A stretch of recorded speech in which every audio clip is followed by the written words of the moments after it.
L'appel de 19 présidents de département en faveur d'un revenu de base pour répondre à la crise, pour faire face notamment au choc de pauvreté dû à la pandémie de coronavirus.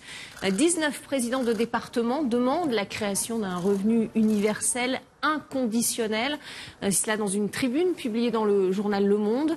Aujourd'hui, plus d'1 million de Français viennent s'ajouter aux 9 300 000 personnes qui vivent déjà sous le seuil de pauvreté. Et jusque-là réticente au débat, la majorité présidentielle a accepté d'ouvrir la réflexion. Pour en parler, nous sommes ce soir avec Stéphane Rosès, politologue, président de la société de conseil CAP, et Philippe Murer, économiste. Bonsoir à tous les deux. Merci beaucoup d'être avec nous sur ce plateau ce soir en direct. Sur RT France, un revenu universel qui fait son chemin, en tout cas dans le débat, ce qui n'était pas le cas il y a 2 ans, Philippe Murer. Pourquoi jusqu'ici le gouvernement y était réticent à la création de ce revenu universel? Alors moi, je peux dire ce que j'en pense en tant qu'économiste. Il y a déjà en France un revenu minimum d'insertion, qui est un revenu de base faible de 540 € qui permet de survivre et pas de vivre. Avec 540 €, il faut payer son loyer, sa nourriture et son logement. Qui était de dire qu'en fait, les gens avaient une chance de retrouver un travail. Les 2 millions de personnes au RNI, qu'on appelle RSA maintenant, ont une chance de retrouver un travail. Si on crée un revenu universel, de quel montant d'ailleurs? De 800, de 1000 €, donc pas très loin du SMIC pour que les gens vivent confortablement.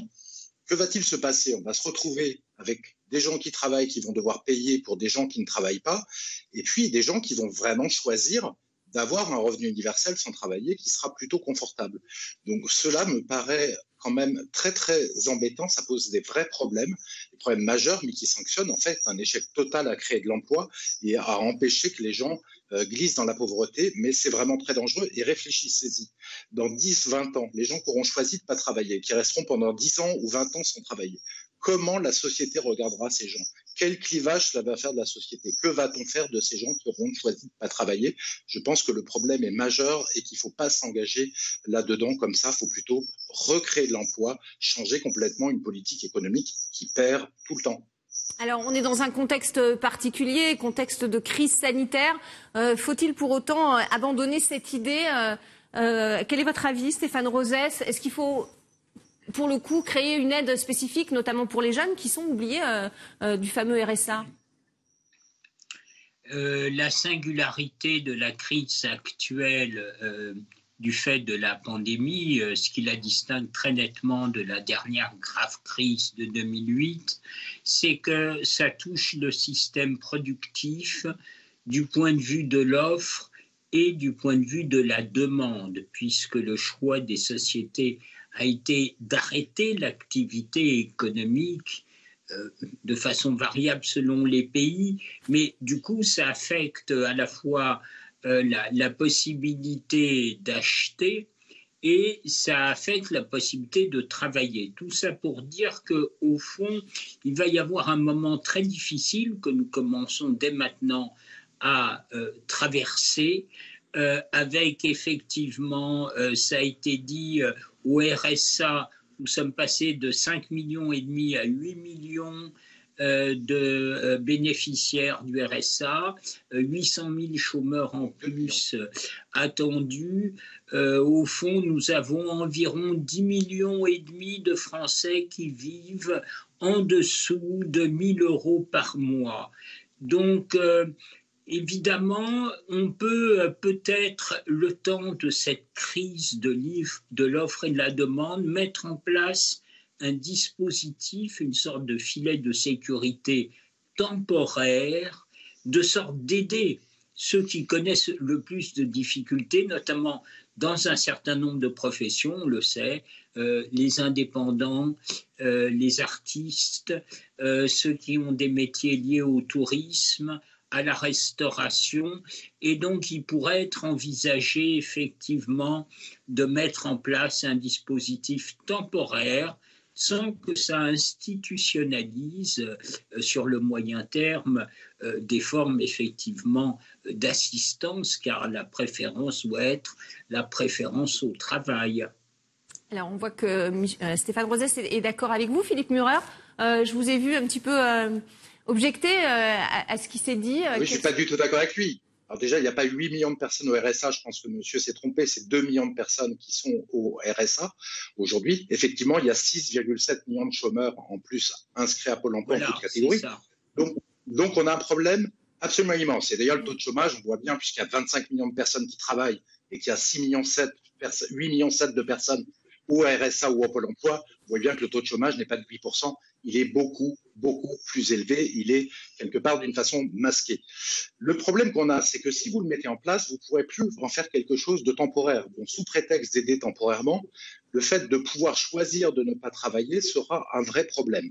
Pour autant, il faut absolument aider. Et l'objectif de la société, c'est d'avoir un modèle économique qui permette d'apporter, que chacun apporte quelque chose à la société, un travail qui est utile à tous, et en échange de ça, d'avoir un niveau de vie digne. C'est ça la dignité. C'est pas de recevoir de l'argent qui tombe du ciel, ça pose problème. Pour autant, effectivement, la politique économique qui est de créer de plus en plus de chômage, et la crise du Covid ne fait qu'accentuer un phénomène qui a déjà lieu, pose un problème majeur, mais il faut arrêter de s'entêter sur cette politique économique européiste pour l'euro, pour la finance, et proposer des miettes aux Français. Parce que le vrai problème, le vrai plan de relance, qui est gigantesque et qui est caché, c'est le plan de relance, en fait, de 2000 milliards d'euros d'argent public, fait par la BCE, d'argent public qui est créé, qui est imprimé pour les marchés financiers. On donne 2000 milliards d'euros d'argent public et on veut donner des miettes aux Français en faisant croire qu'on s'occupe d'eux. Or, cet argent, il va créer énormément de richesses chez les plus hauts revenus, chez les hauts patrimoines, à la bourse, dans l'immobilier des métropoles, et il va exclure encore plus de Français. Et ce modèle est absolument intenable, il est injustifiable, c'est une injustice faite aux Français. Et je pense que pour cela, d'ailleurs, Macron ne pourra probablement pas se représenter, ce qui ne changera pas grand-chose d'ailleurs, puisqu'il sera sans doute remplacé par quelqu'un comme Xavier Bertrand qui aura exactement la même politique économique. Ce qu'il faut, c'est changer complètement de cadre de politique économique et ne pas faire de gadgets qui laisseront des traces très négatives à long terme. Ce que vous voulez dire, c'est qu'il y aura la dette forcément à rembourser, Philippe Murer ? De toute manière, on a un problème de dette. C'est que là, pour économiser quelques millions d'euros de lits d'hôpital et de lits de réanimation, en fait, on se retrouve avec une baisse du PIB, une récession de 11% en France, contre 3% aux États-Unis, qui ont beaucoup mieux géré la crise, et 5% en Allemagne.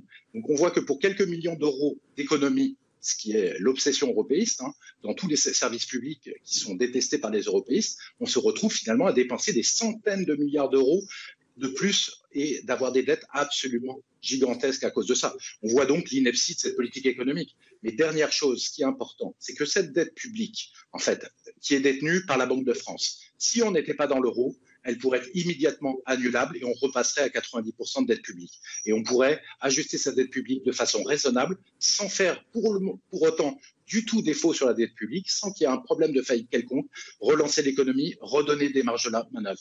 En étant dans la BCE, ceci est rigoureusement impossible et donc ça nous pose un problème ainsi qu'à tous nos voisins européens qui est insoluble. Stéphane Rosès, au moins 8 millions de personnes bénéficient de l'aide alimentaire et les plus touchés, ce sont les jeunes. La moitié des jeunes représentent la moitié des personnes qui sont en difficulté. Cette aide dont on parle n'est pas a priori jusqu'ici, en tout cas, destinée aux moins de 25 ans. Faudrait-il néanmoins élargir cette aide aux moins de 25 ans ou trouver une solution, en tout cas, pour ces personnes qui, même en temps normal, ont des difficultés? Il y a deux débats qui sont menés là en parallèle entre nous.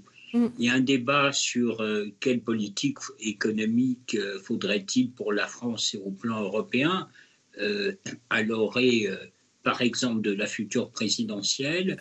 Et puis, il y a d'autre part, qu'est-ce qu'on fait maintenant pour ceux qui sont en difficulté, que ce soit en termes d'insertion dans le monde du travail, et puis, encore une fois, des situations humaines difficiles, avec des suicides, notamment dans les professions d'indépendance, c'est-à-dire des personnes qui ont consacré leur vie à travailler, qui n'ont pas, même pour certains d'entre eux, de couverture sociale.